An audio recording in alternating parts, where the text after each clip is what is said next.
Hi, everybody. Today's Tuesday, October 14th, 2025, and our dear friend John Helmer joins us. Welcome back, John.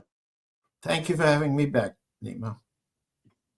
John, let's start with Donald Trump's one of the latest comments of Donald Trump considering the Tomahawk missiles being sent to Ukraine if Russia continues with this sort of behavior that they don't want to talk and negotiate with Ukrainians. If the situation goes in that direction, he's going to send the Tomahawk missiles to Ukraine.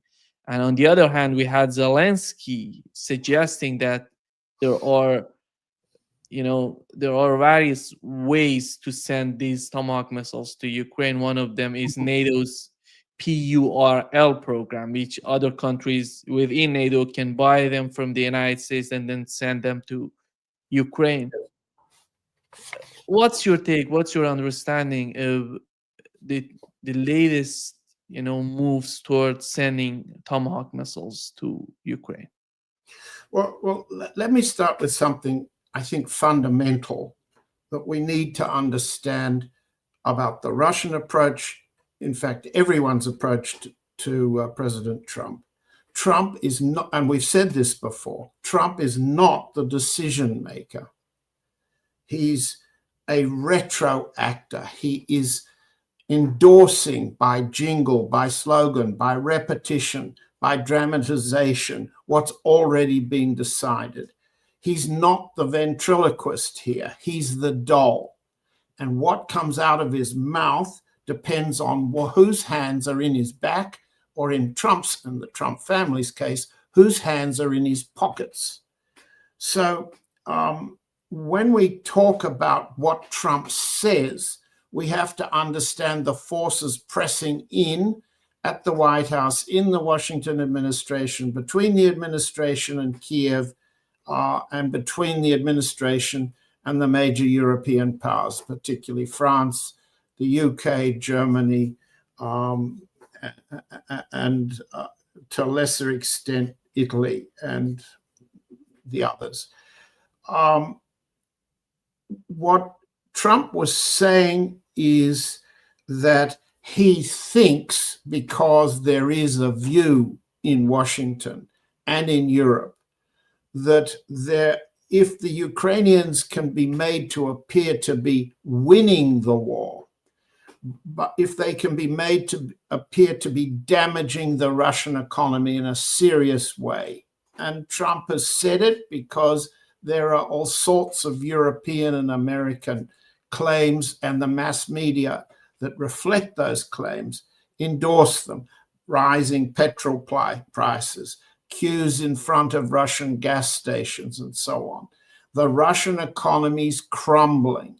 The Russian economy and the Russian army amount to paper tigers. This is the phrase that Trump has used. He's saying what he's told to say because it suits him. The key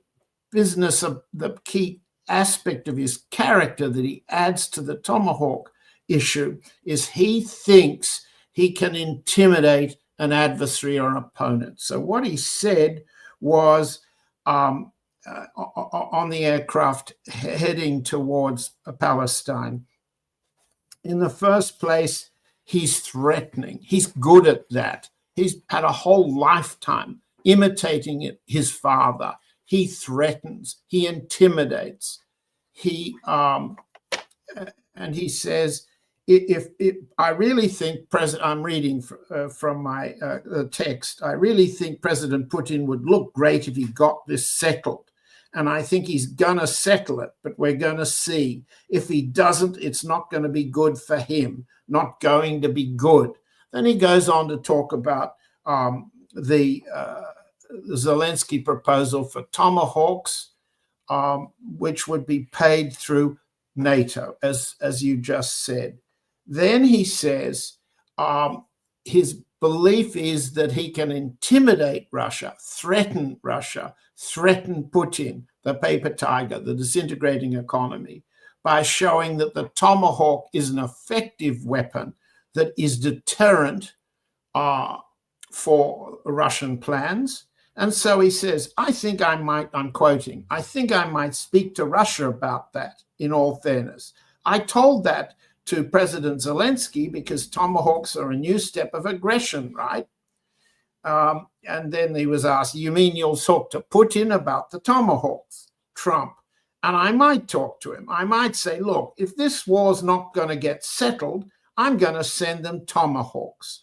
I may say that. Tomahawk is an incredible weapon, very offensive weapon, and honestly, Russia does not need that. They don't need that. Now, that's being interpreted in two ways among my sources in Moscow. In the first place, there's a line of thinking in Moscow that, in fact, Trump is egging on the Russians to finish the war in Ukraine faster, which is why you've headlined this broadcast, the Oreshnik moment. The notion that Russia could, if all stops were pulled out and all weapons deployed, finish the war quickly. So there is a line in Washington that interprets what Trump says to mean an encouragement to finish it quickly before he has to make more decisions. Yeah, you mean there is a line in Moscow? Yes. Yeah. I don't happen to think it's true, and I don't see that it's the consensus of policy making in Moscow. And as we've said before, President Putin runs a consensus policy making system for the war and for the diplomacy with Trump.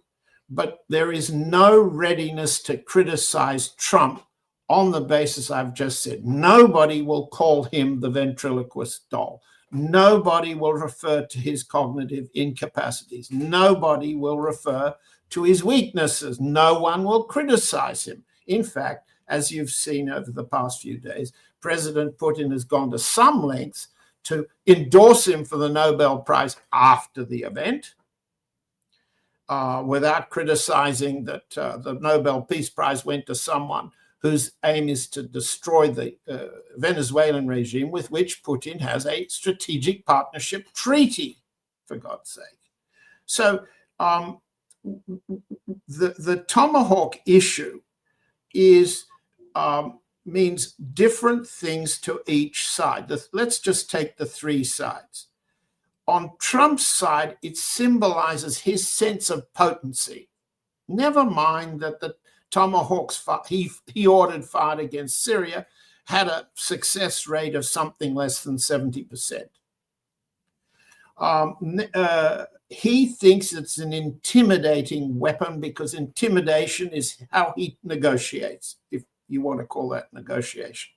For Zelensky and for the Europeans, the threat of the Tomahawk deployment is an indication, is a continue that the war can continue. The war can be won by the Ukrainians.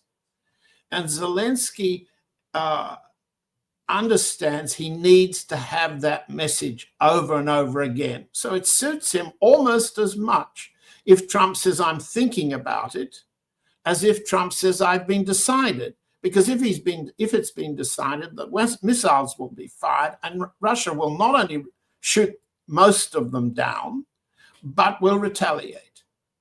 That's a bigger problem for the US. Zelensky needs to keep the process going because it keeps him in power. It keeps him richer.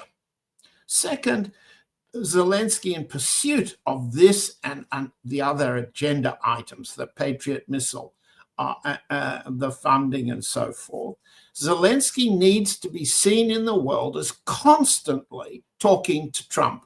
This is an endorsement of Zelensky against all domestic opposition, including presidential candidates like Zelensky sitting in London.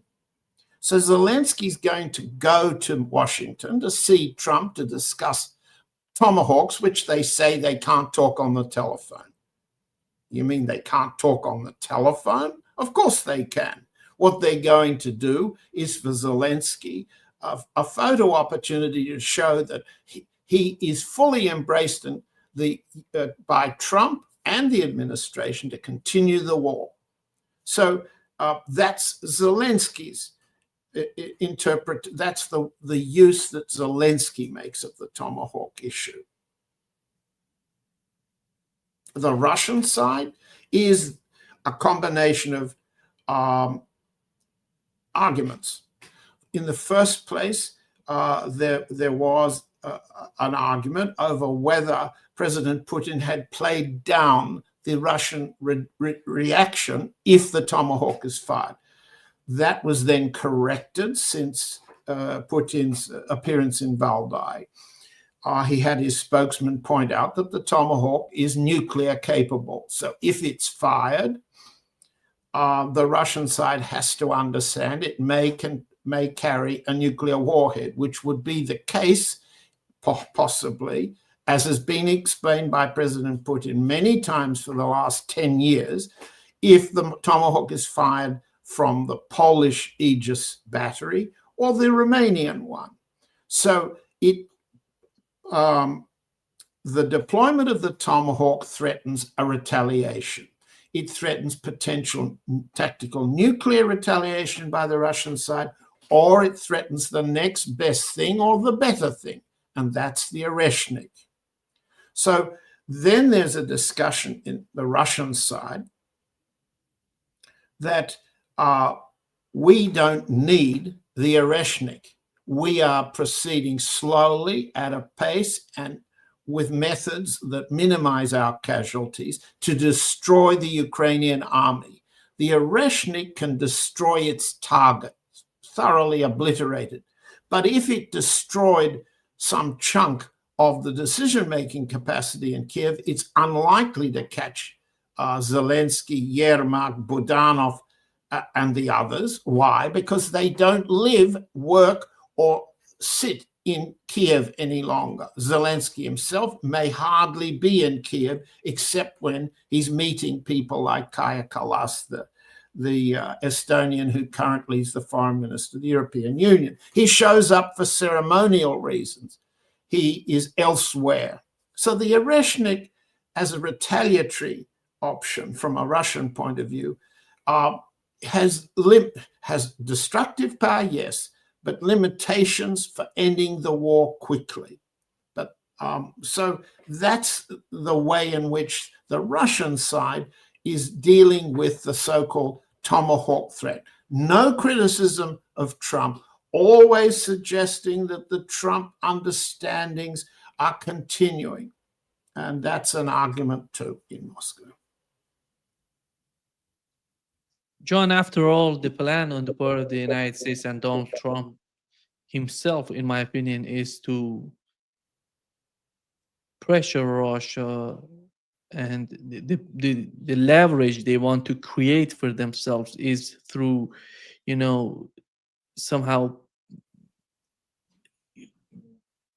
avoiding Russia from sending their oil and gas. And it's all about, I don't know if you saw the article in Financial Times. They're talking about how the United States is providing Ukraine with the targets inside Russia, deep inside Russia, to hit the refineries, pipelines inside Russia, in order to make some sort of distraction, some sort of problem internally for Russia to export the oil and gas.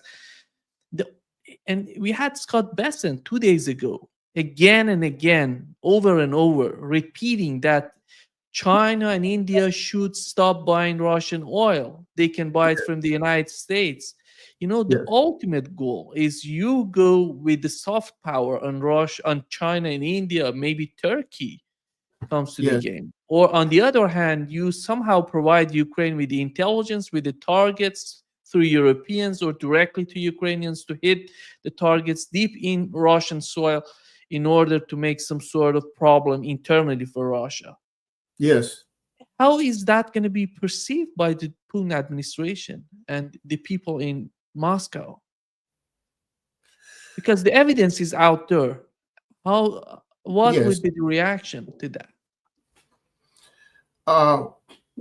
Well, the reaction takes several different forms. In the first place, as I've just said, the at the level of the Kremlin. That's President Putin, his spokesman Dmitry Peskov, his foreign policy advisor Yuri Ushakov, and his emissary for promoting business bribery and other inducements to the Trump administration to come to terms on sanctions and war settlement terms.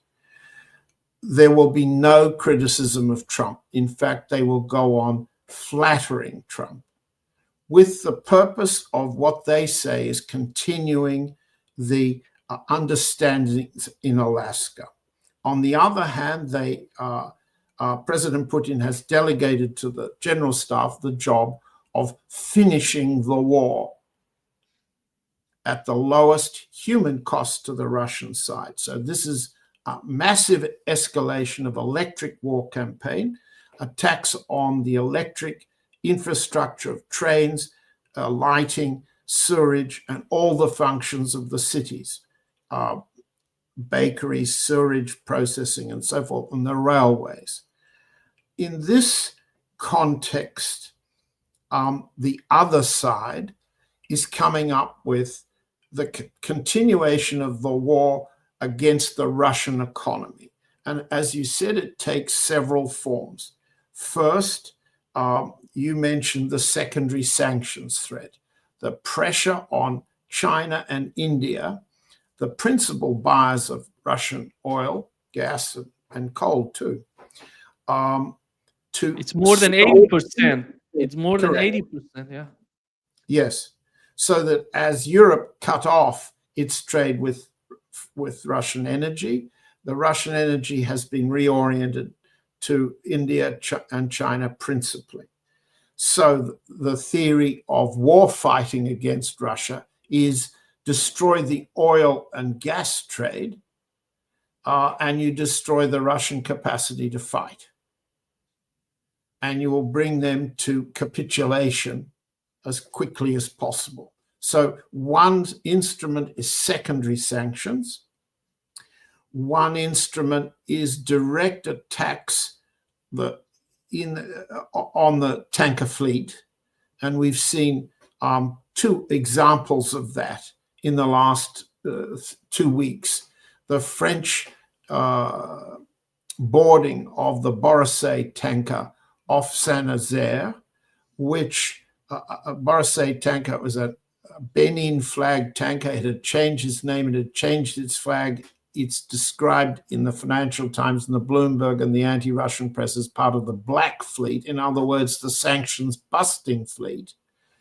From a Western point, from an Allied point of view, boarded. The master and the second in command Chinese nationals were taken off. The master's been charged with 2 offenses. One is not failing to follow French military orders, and second, failing to explain the change of registration.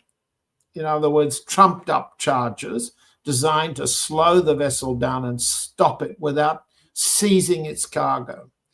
The same stunt was used by the Danes in the Danish Straits, with the long-term threat of closing the Danish Straits, not by attacking Russian cargoes, but by detaining them for trumped-up reasons, slowing down the process, raising insurance premiums, raising the uncertainty of any buyer of Russian oil, that it can be delivered in a predictable period of time.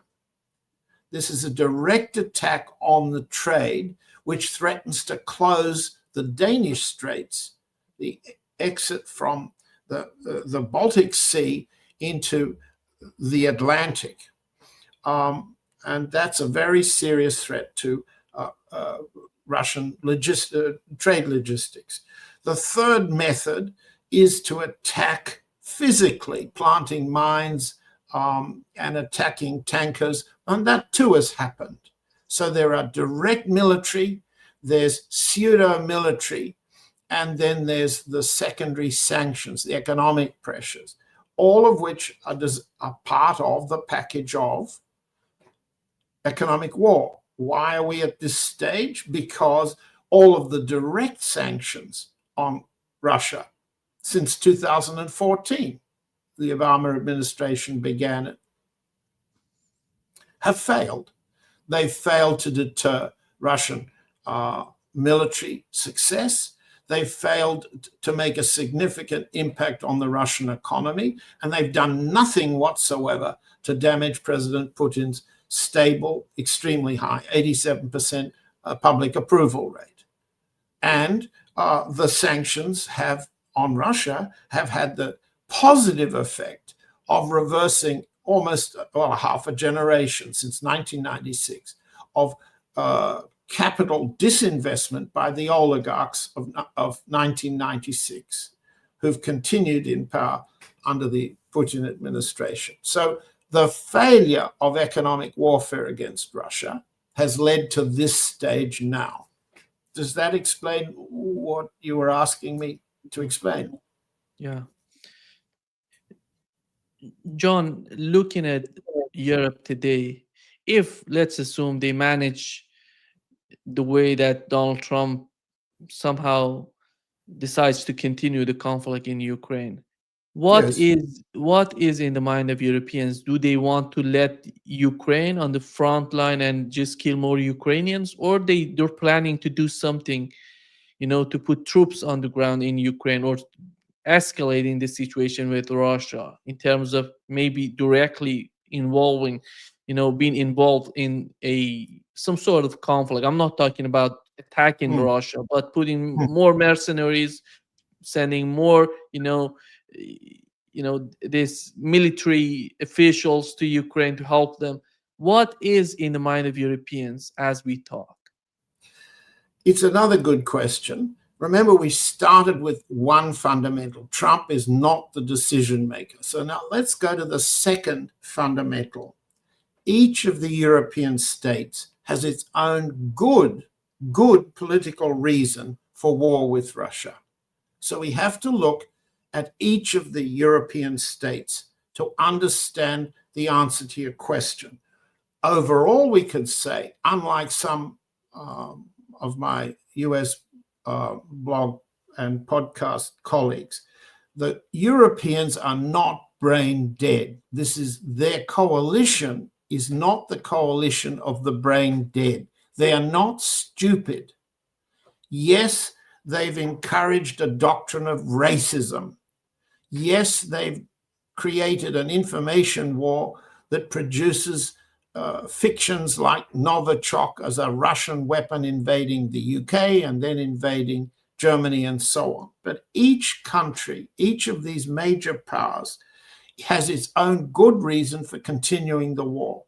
In the case of France, the French Constitution allows under Article 16, paragraph 6, that if the state has its interests under threat, not simply a direct warfare threat, its interests are threatened. I can read the Constitution. I've got it to the right of me, but let's skip the details. Under the French Constitution, the president can rule by executive diktat.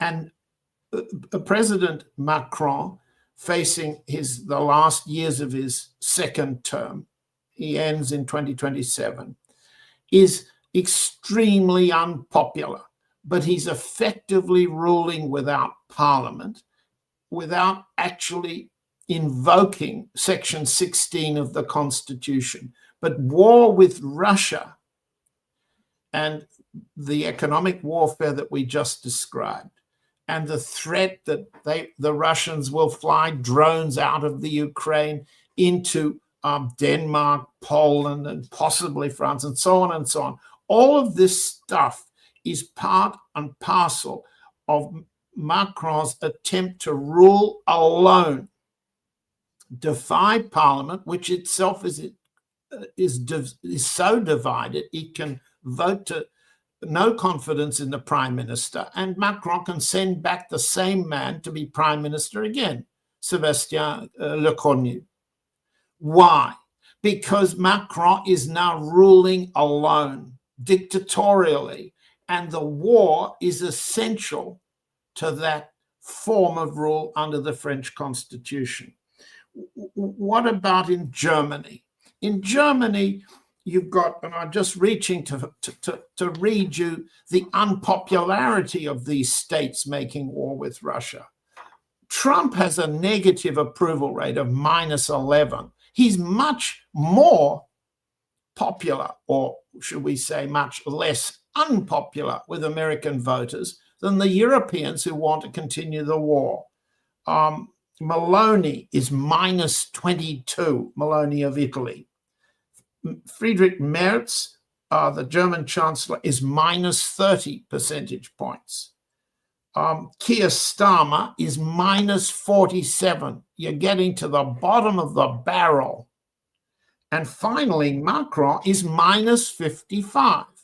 Now, when you've got leaders of weak political regimes, in each case, you've got fear of a more powerful regime knocking you out. In Germany, as we were beginning to say, Merz is frightened of the Alliance for Germany, AfD. He's both repressing it, attacking its members by police methods, and a relentless propaganda that it's soft on Russia, it's weak on Germany. Why? Because Merz is very vulnerable to the AfD's domestic policies, principally its policies on immigration, which are, and immigration is the dominant cultural, political, economic issue in each of these countries, taking different forms. In the UK, it's not different. Starmer, as we've just seen, is about as unpopular as a as a prime minister can be, certainly as unpopular as the Tory prime ministers who preceded him. What's he afraid of? Answer, you look at the polls. In the current English political lineup, the Reform Party of Nigel Farage has a 35% polling support compared to Labour, the ruling party, which has 22%, and the Tories somewhere around 12%. So what you've got in Starmer's mind is the necessity at his level of unpopularity to preserve the party in power against its principal enemy, which is Farage's reform. And in several different ways in English politics, fighting the Russians, continuing the war, keeps Starmer in power. So back to the fundamental, we won't bother with the others. We could. Prime Minister Meloni, Alexander Stubb in Finland, Donald Tusk in Poland. It's the same in general, very unpopular leader who believes that he can stay in power, feed his constituents with money, feed himself, his family, and his friends with money, and continue the information war against Russia. Now, we come back to your point. It would fail their purposes if they actually engaged in war with boots on the ground in the Ukraine. No, they won't do that. Why? It would defeat the purpose that I just outlined, right? So they've got to continue the war, militarize along the northern front, the Arctic front, and so forth, because that's part of Trump's 5% GDP on defense demand. They must do what Trump wants, because in order to save themselves tariff punishment and preserve their trade positions, which in turn preserves their constituencies. All of these things mixed produces a consensus that continuing the war is good for them. That's not stupid. It's not dumb. It's cynical, vicious, racist, and so forth and so on. We can use any number of adjectives, but it's essential all of us listening and all of us thinking about this understands that the Europeans have good reason in their minds for continuing, but they don't have a reason for actually fighting. That produces body bags. Body bags plus inflation kills governments stone dead quickly. They must avoid that. So that in order to continue the war, they found the financial solution. Trump's found his solution. You, Europe, pay me to supply you with Patriot systems, Tomahawks perhaps, and all the rest. And you give it to the Ukraine. But where's the money coming from? Well, these very weak regimes can't tax their own people more than they presently are. They can't destroy their hospital and educational systems and so forth any more than they have. They must come up with a new source of multi-billion-dollar or euro war fighting. What have they come up with? Seize the Russian assets. So Russia will pay them to continue the war, to keep in power. By the way, this means, if you all accept this argument, that the Russian tactic or the Russian strategy of castigating the Europeans and trying to split the Europeans from Trump will fail. It must fail. And for the same reason, the Russians' notion that President Trump's the opportunity to end the war and can force the Europeans to follow suit, that's also going to fail for all the political reasons I've just explained. So the Russian strategy, political strategy towards Trump versus Europe is based on a mistake, a big one. John, what do you make of what the NATO Secretary General said about China will force Russia to attack NATO? What is this? It's so bizarre. It's unbelievably bizarre, these sort of comments. Here is what he said, John. Likely that China will force the junior partner in that relationship, being Russia, under the leadership of Vladimirovich Putin, to move against NATO here, to keep us busy. For all these reasons, we have to make sure that we work as strongly together with them. And then on the hybrid threats, this is, of course, a big worry, and we are working on it. You know, first of all, it's somehow amazing to me. It seems in their mind, these Europeans, they feel that in a relationship, some people should be, you know, a party should be the master, the other should be junior. You know, that's not the case in the relationship between Russia and China. I mean, within BRICS, you look at the countries, the way that they're behaving, they're trying to, you know, deal with, to communicate with each other. You see, they put their differences aside. They're trying to do the best to make some sort of relationship. But that doesn't work in the mind of Europeans. They have to have the master as the, you know, the United States is the master and the vassals of the United States. But after all, what, to the point that he's making toward China, what is that? Let me try to answer this way, because he's been running this line for several months. He spelled it out in an interview with the New York Times in July of this year. And I've got the text in front of me so that we can look at it carefully. Let me make a couple of preliminary points about Mark Rutte. Mark Rutte has been the Prime Minister of the Netherlands during the build-up of hatred for Russia that began the drive of the Netherlands to war with Russia. He's a liar. He's a liar of enormous proportion, but a successful one, politically speaking. He's held together coalition to keep himself prime minister for a very long time, based on initially the MH17 lie. I wrote a book about the way that lie was done. That is the shooting down of the Malaysian Airlines flight over eastern Ukraine, for which Russia was blamed, and about which the Dutch put on trial, essentially Russia, but 4 individuals, and found 3 of them guilty. Rutte was part of and the driving force of the lie machine that made the MH17 a weapon, as Novichok became a weapon in the UK, and Novichok became a weapon with Alexei Navalny in Germany later.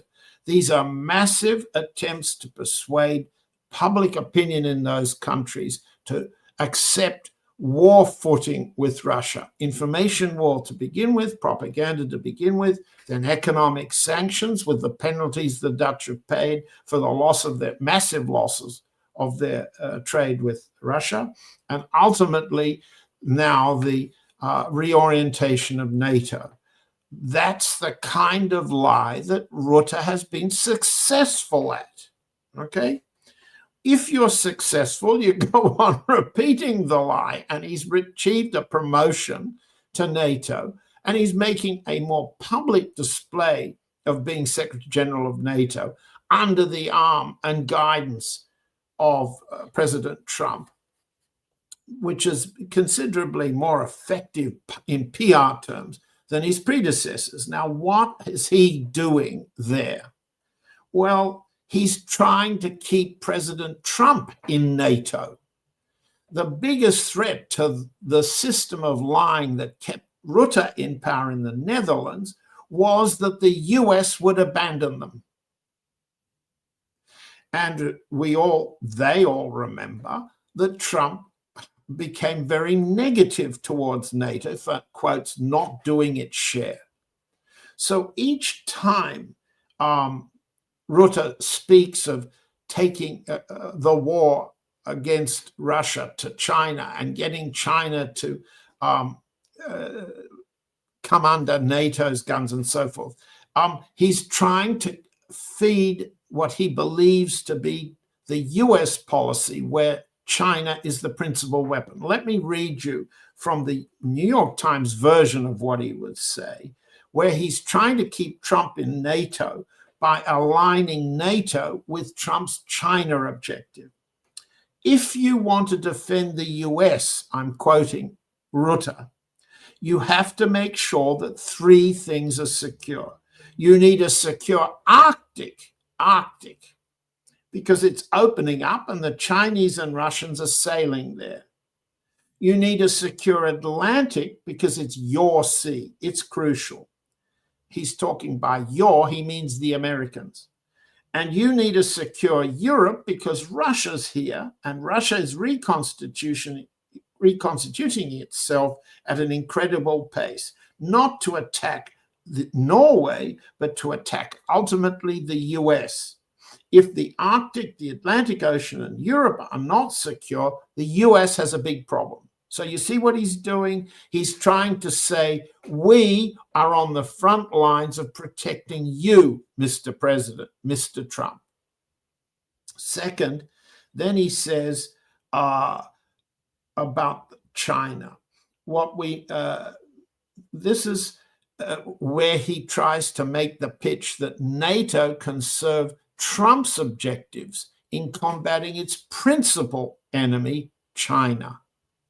And the way he says it, if you don't mind me quoting, I'll say, President Trump put in place an excellent foreign policy team, including Marco Rubio, Pete Hegseth, and Matt Whitaker, the ambassador here at NATO.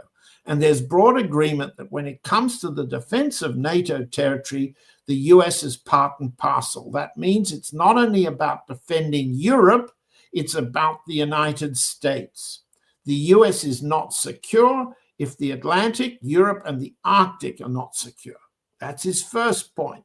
Second point, there's a second reason, he says, I'm quoting again, that has to do with the Indo-Pacific, Indian Ocean, Pacific Ocean.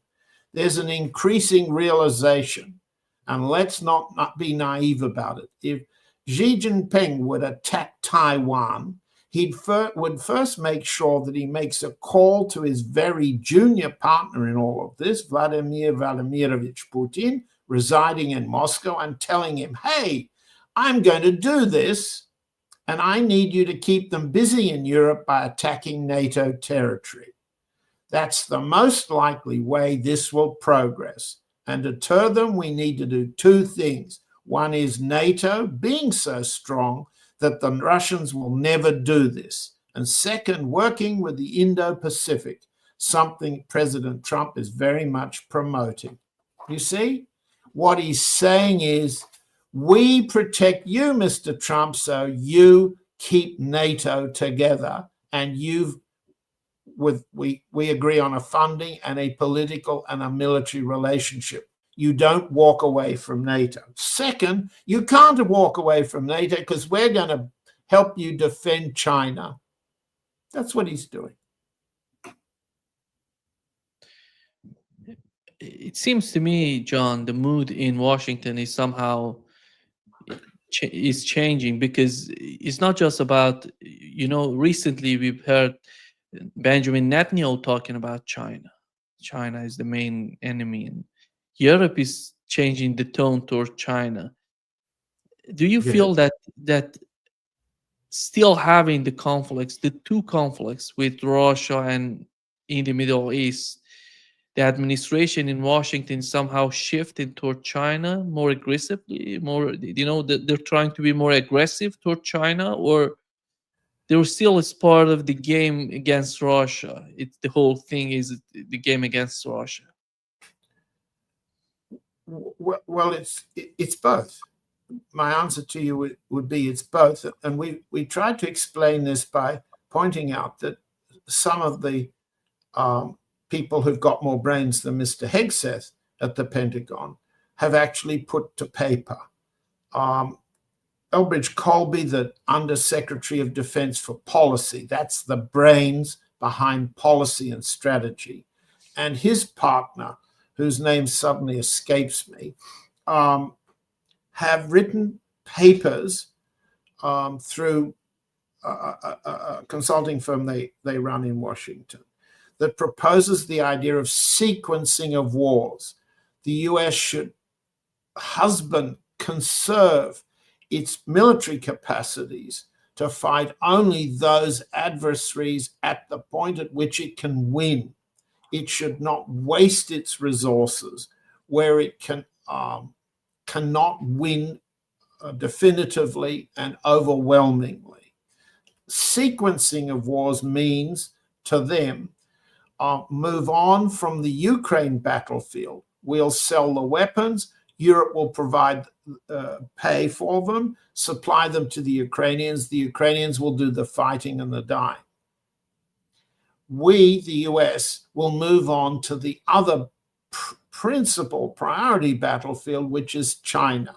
And we've just seen Mr. Rutte say that China wants to invade Taiwan and will use Russia as a feint to preoccupy Europe while it does that.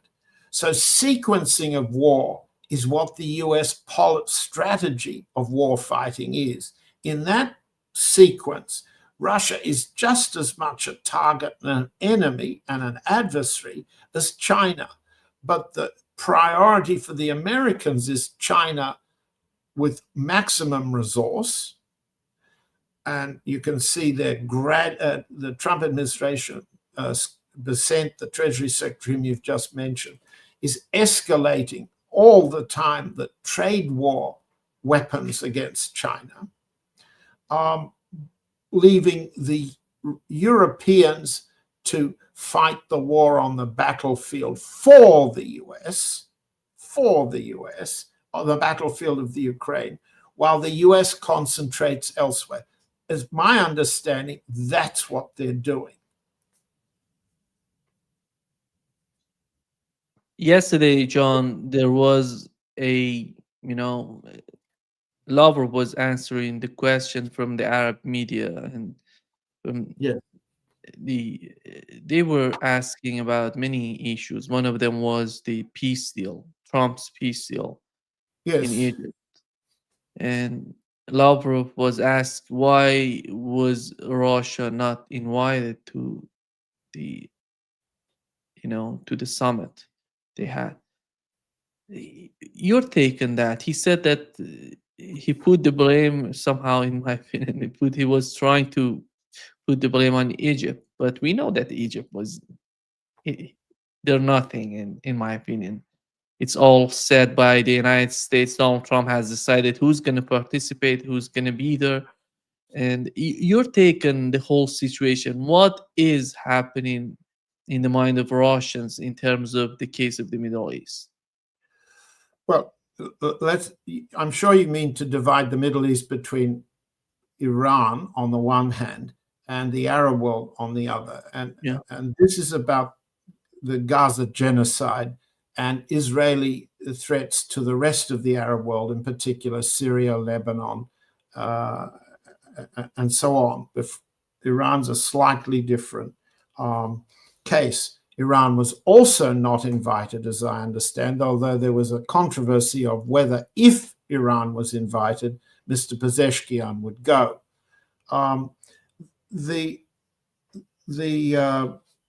There were 20. My understanding is that Iran was invited, but they rejected because I see.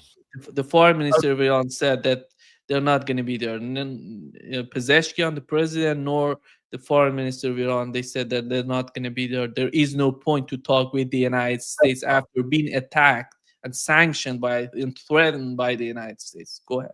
Yes, thank you for correcting me. Yes, that's quite right. Why wasn't Russia invited? And how is Russia dealing with Israel and the Palestinian issue? How did Foreign Minister Lavrov handle this when he had the lengthy question and answer session with Arab journalists yesterday? Several days before, he had a small interview with RT, the Russian state outlet, in which he summarized what Russia's purpose was in calling an Arab summit, the first ever Arab summit in Moscow, which would have included all of the Arab leaders, plus, of course, the Arab League chairman, who's Egyptian at the moment. That had to be called off. The Prime Minister of Iraq, Mr. al-Sudani, telephoned Mr. Putin and said that there could be no Arab summit at this stage. That's a significant blow to Russian prestige, to the Russian organization of the summit, which had been underway for weeks and months, in an attempt to show that there was a platform in Moscow that would accommodate all the variety of Arab views, including all the Palestinian groups, including Hamas, including the Palestine Authority of Mahmoud Abbas, and the other factions.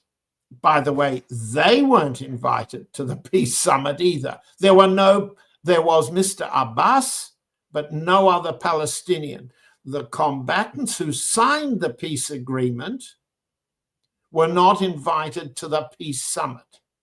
Their exclusion is something Foreign Minister Lavrov failed to mention during the discussion with the Arab journalists. What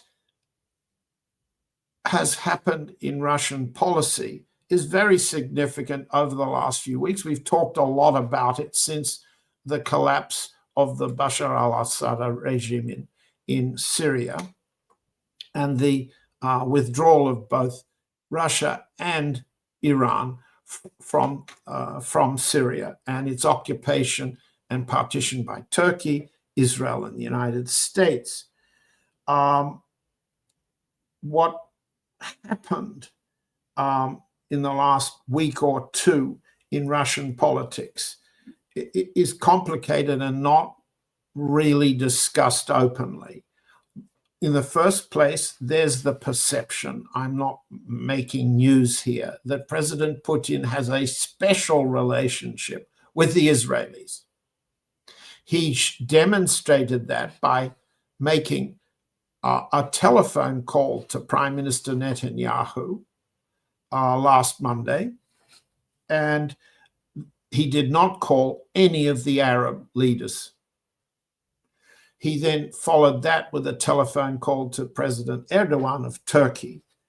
The perception that President Putin is unusually sympathetic to and supportive of Israel undermines the, let's call it, the willingness of the Russian side, as Foreign Minister Lavrov said, to be a fair balancer of interests. That's a principle, balancing of interests, that Lavrov repeated in his lengthy Q&A and press conference with the Arab journalists.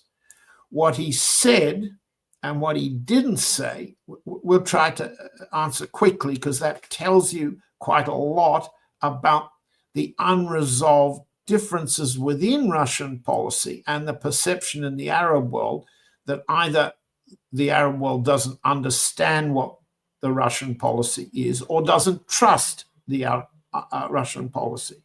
On the one hand, unlike any of the Trump plans, which have been endorsed by Lavrov in that session and by President Putin earlier, there's the clear commitment to a Palestinian state, to the state of Palestine.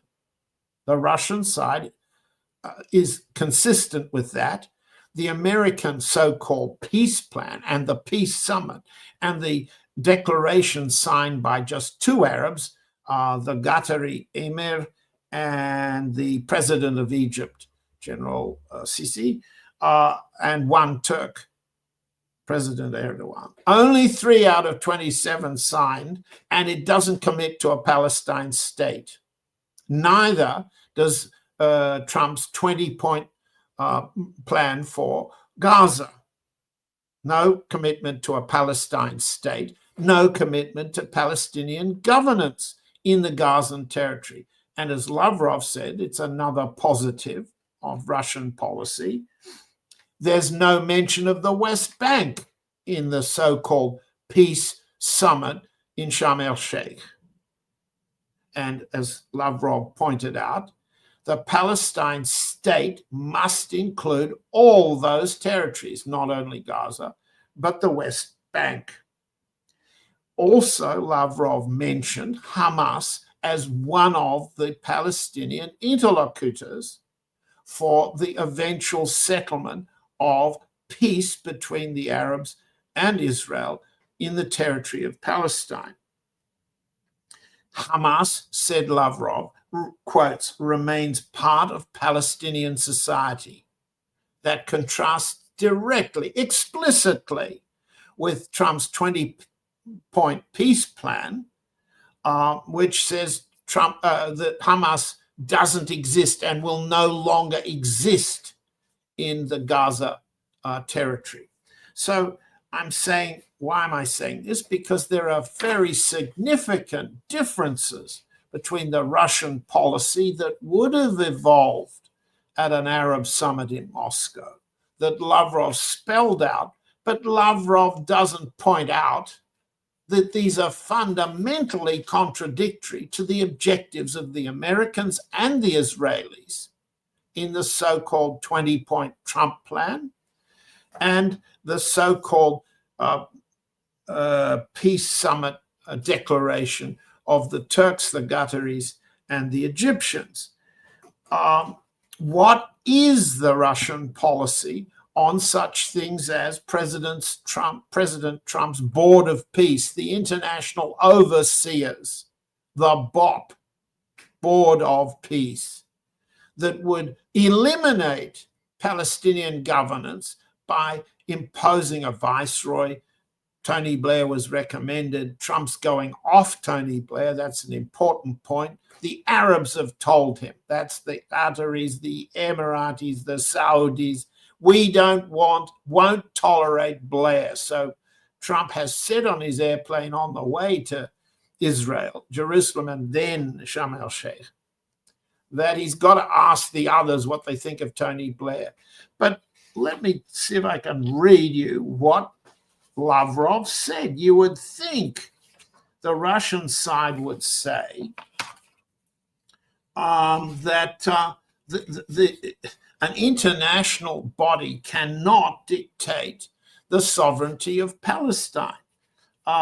He says here, I can't find it. What he does say, and it's important, is it's very important not to upset the delicate language of Trump's 20-point peace plan. Excuse me, why was he supporting the delicate language of a plan which contradicts Russian policy? And why was he quiet on that? That's something that he explains, Lavrov explains, by saying it's necessary to look for, and I'm quoting him, for a balance of interests. The great powers, of course, are called upon to use their influence on all parties to the conflict precisely in order to encourage them to search for a balance of interests. Now, wait a minute. Who in Russian policymaking genuinely thinks that the great powers, that's the United States, the UK, France, and Germany, are looking for a balance of interests? Oh, no. They're looking to crush Palestine and crush Iran to serve their interests. There's no balance there. So why didn't the Russian side say so? Would they have avoided saying it if there'd been an Arab summit in Moscow? Well, the Arabs pulled out because there was no point to go to Moscow to demonstrate what would have appeared to have been opposition to the Trump-Israeli plan. And that's a smack in the face, I suppose you could say, for Moscow. But Lavrov has tried to keep face, preserve face, by saying we are available to balance the interests. Well, you can't be available to balance interests if you're not trusted by all sides. And as you pointed out, Nima, by not inviting the Russians, Trump, the Israelis, the Egyptians, and even the Turks did not make Russia's presence a requirement. It's alleged that President Erdogan said, I will not allow the Prime Minister of Israel to come to this summit.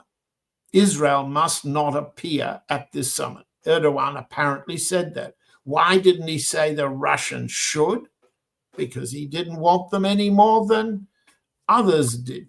So the Russians are rather disadvantaged, to say it politely, by what has happened in this last week. They believe their positions contradict Trump's, but they won't say so in public.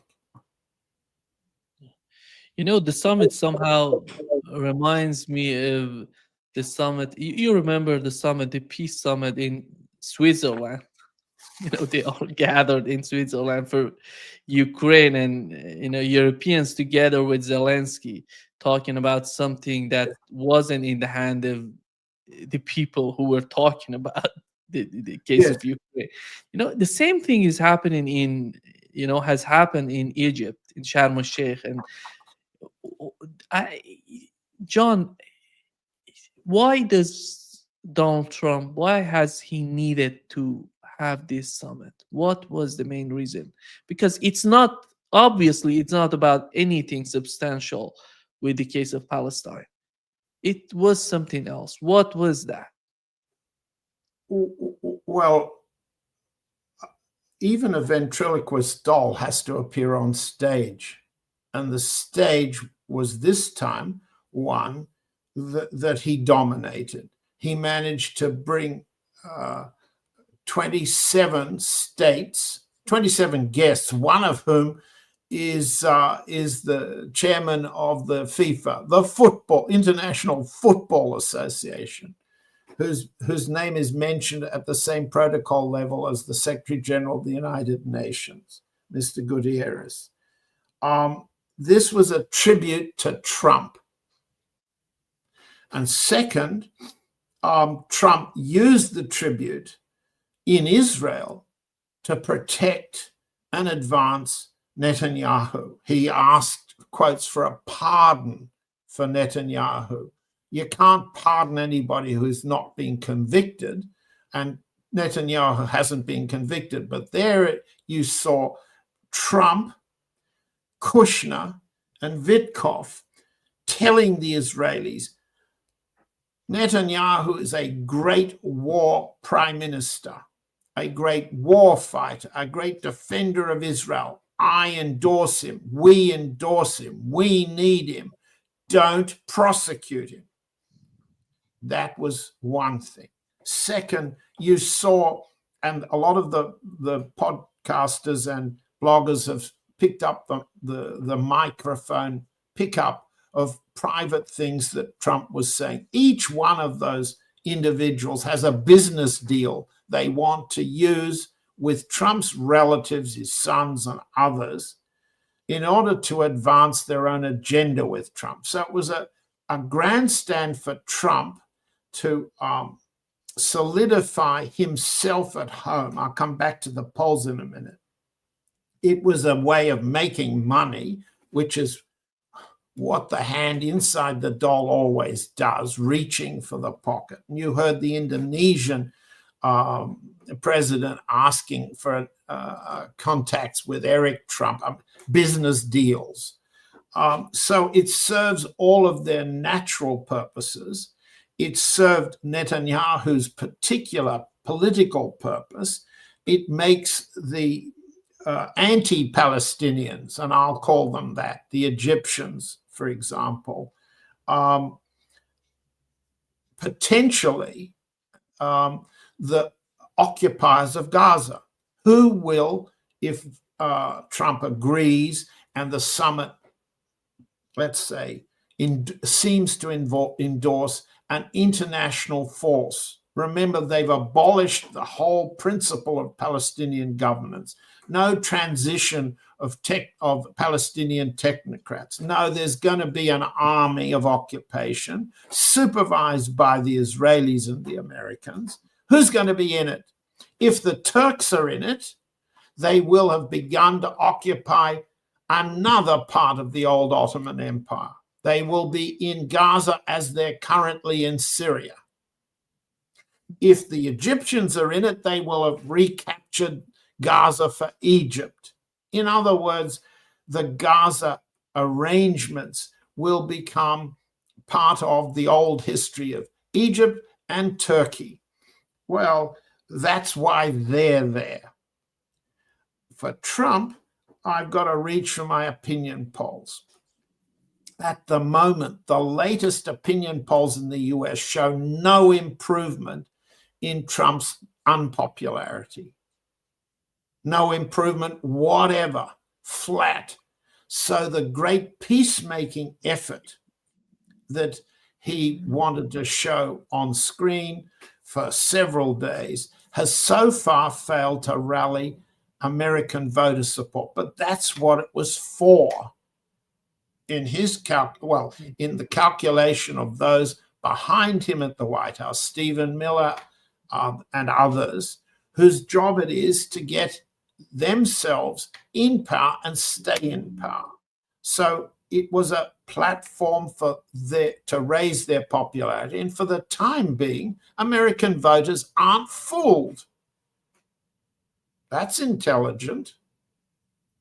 Yeah. Thank you so much, John, for being with us today. Great pleasure, as always. Thank you very much for having me, Nima.